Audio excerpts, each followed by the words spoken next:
A Descent into the Mind's Labyrinth.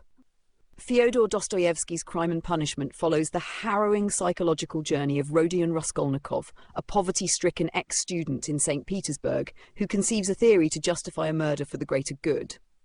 As he executes this grim plan, Raskolnikov is drawn into a suffocating spiral of guilt, paranoia, and spiritual unrest. The novel chronicles his internal torment and his entanglements with a gallery of characters, from the pure and suffering Sonia to the coldly calculating investigator Porfiry Petrovich, each of whom reflects aspects of his own fractured psyche.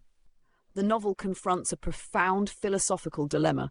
Can moral ends ever justify immoral means? Dostoyevsky explores this through Raskolnikov's extraordinary man theory, a proto-Nietzschean notion that posits certain individuals are above the law. The book unravels this ideology not through abstract debate, but through the psychological and spiritual consequences of its application. Themes of alienation, redemption, suffering, and the redemptive power of humility and love pervade the narrative, forming a crucible in which Raskolnikov's soul is tested. Equally important is the setting of 19th century St. Petersburg, portrayed as a grim urban swamp teeming with decay, social, moral, and physical. The city becomes a metaphor for Raskolnikov's own spiritual disintegration and ultimate resurrection. Dostoyevsky's characters are powerfully drawn and often emblematic, yet remain deeply human. Raskolnikov is a study in duality, intellectually brilliant, yet emotionally tortured and morally disoriented. Sonia, a young woman driven into prostitution to support her family, serves as the embodiment of Christian grace and compassion. Porfiry, the astute detective, challenges Raskolnikov not through force, but through psychological pressure and moral insight. The setting, drawn in gritty, realistic detail, reinforces the novel's atmosphere of oppression and despair. Dingy rooms, bustling taverns, and the stench-filled alleys of Petersburg evoke a visceral sense of place that mirrors Raskolnikov's inner chaos. The novel is as gripping as it is cerebral.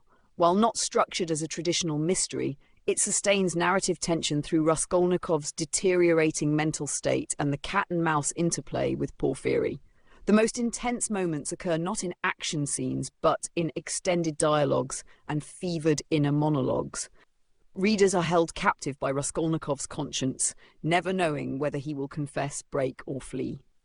Dostoyevsky's style, though occasionally dense in translation, is notable for its psychological depth and philosophical layering. The novel is predominantly written in third-person limited, tightly tethered to Raskolnikov's thoughts, creating an almost claustrophobic sense of proximity to his turmoil.